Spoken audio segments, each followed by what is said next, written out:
turn to the first letter to the church in Corinth, the 11th chapter, verses 17 to 26. Listen to God's word to God's people. Paul says to the church, "Now in the following instructions I do not commend you, because when you come together it is not for the better, but for the worse. For, to begin with, when you come together as a church, I hear there are divisions among you, and to some extent I believe it. Indeed, there have to be factions among you, for only so will it become clear who among you are genuine. When you come together, it is not really to eat the Lord's Supper, for when the time comes to eat, each of you goes ahead with your own supper, and one goes hungry, and another becomes drunk. What? Do you not have homes to eat and drink in? Or do you show contempt for the church of God and humiliate those who have nothing? What should I say to you? Should I commend you? In this matter, I do not commend you. For I received from the Lord what I also handed on to you, that the Lord Jesus, on the night when he was betrayed, took a loaf of bread, and when he had given thanks, he broke it and said, 'This is my body that is for you. Do this in remembrance of me.' In the same way, he took the cup also after supper, saying, 'This cup is the new covenant in my blood. Do this as often as you drink it in remembrance of me. For as often as you eat this bread and drink this cup, you proclaim the Lord's death until he comes.'" This is the word of the Lord. Thanks be to God. Let us pray. Gracious God, we come on this World Communion Sunday to stand before your word and at your table, seeking your presence in word and sacrament in our lives. Be with us, we pray. Amen. When you look for communion readings for World Communion Sunday, you often get the second part of this passage. The words of institution of the Lord's Supper. You're probably familiar with them. We say them every time we have communion. The Lord Jesus, on the night when he was betrayed, took bread, gave thanks and broke it, and gave it to them. Take and eat. The cup, take and drink. They're words that are woven into our worship. They're woven into our experience as Christians. But they're not some standalone text that was part of a bullet point for instructions on worship. They come in the context of a letter to the early church, the 11th chapter of the first letter to the Corinthians. So, some context. What do we know about the church in Corinth? Well, Corinth is a wealthy city located on trade routes where you have people of varying social classes, the elites, the not so elites, and the very, very, very not elites, all gathered together. And the Corinthian church was especially varied in their social class, more so than many early Christian communities. They would gather, and you had folks that were showing up early because they had the freedom and the political and economic power to not work when they didn't want to. And you had all the way down to slaves showing up.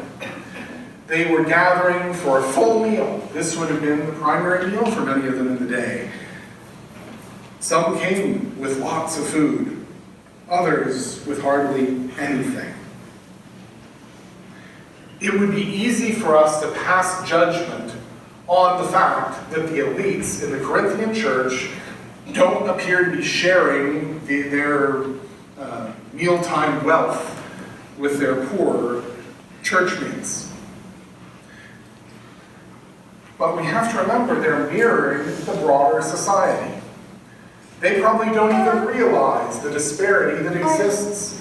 It is so common for them to just see, well, there are elites and there are not elites, and that's how we do life.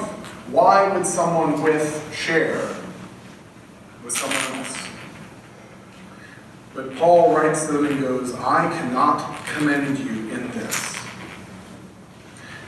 I think the thing that is most stark for me is that these words of institution come right next to this description of division in the church.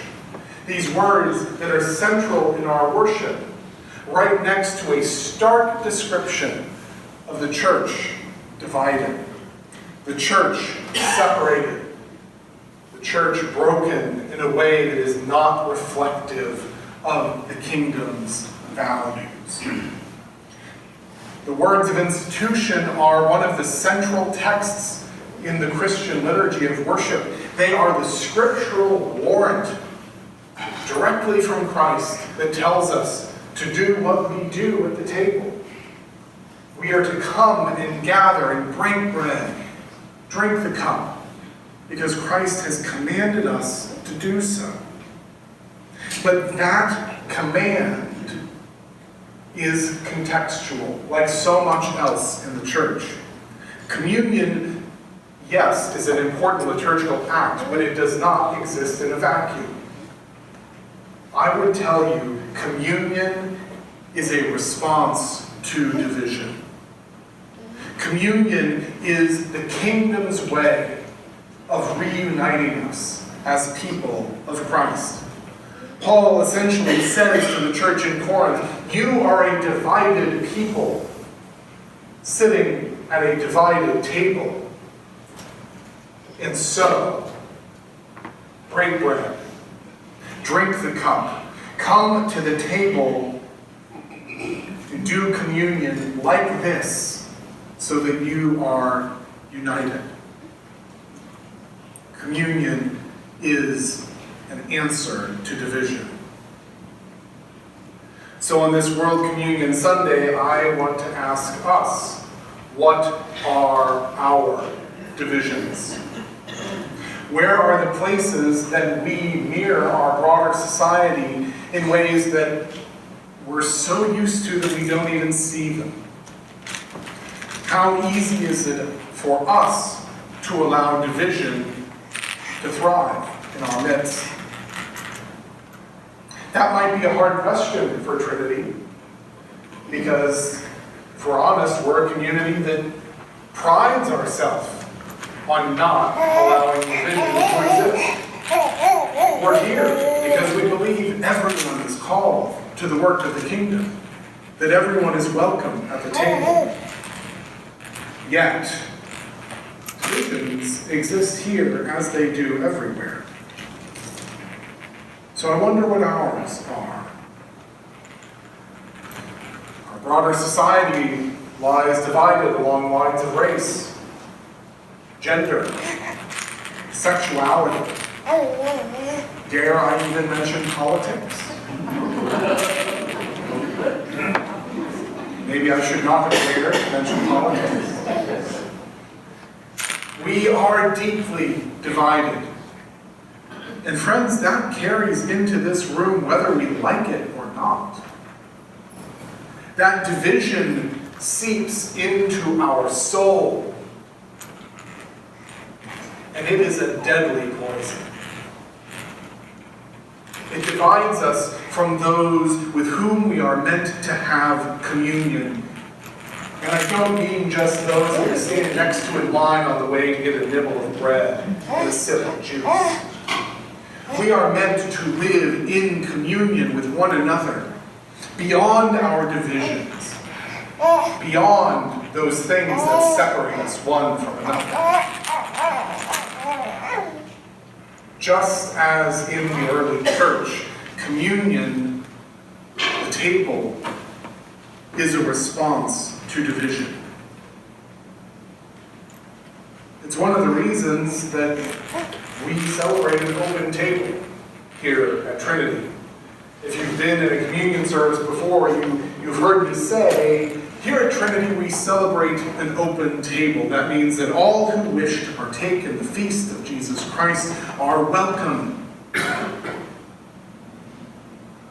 If you've been in other churches, you know that that is a little more radical than it might sound.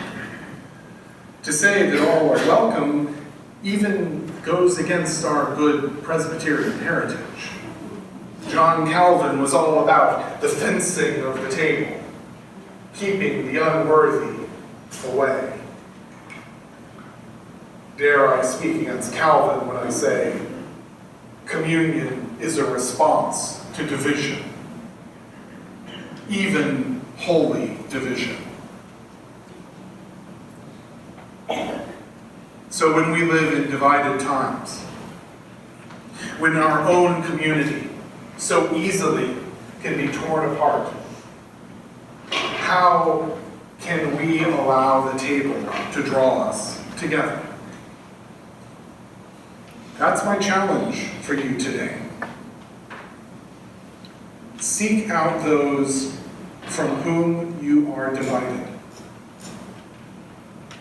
And don't just do it in the nice, calm, Presbyterian, I will shake your hand during the passing of the peace and then not talk to you again kind of way. I challenge you to seek out those who make you uncomfortable, who make you upset, who make you frustrated. Maybe they're here. Maybe they're on your street. Maybe they're on your Facebook page. Maybe they're in your family. But take the unity that is found in this table and don't let it stop at these walls. Allow that unity to pervade your life. Because then you will have embraced the calling of the table. And that is good news indeed. In the name of the Father, and the Son, and the Holy Spirit. Amen.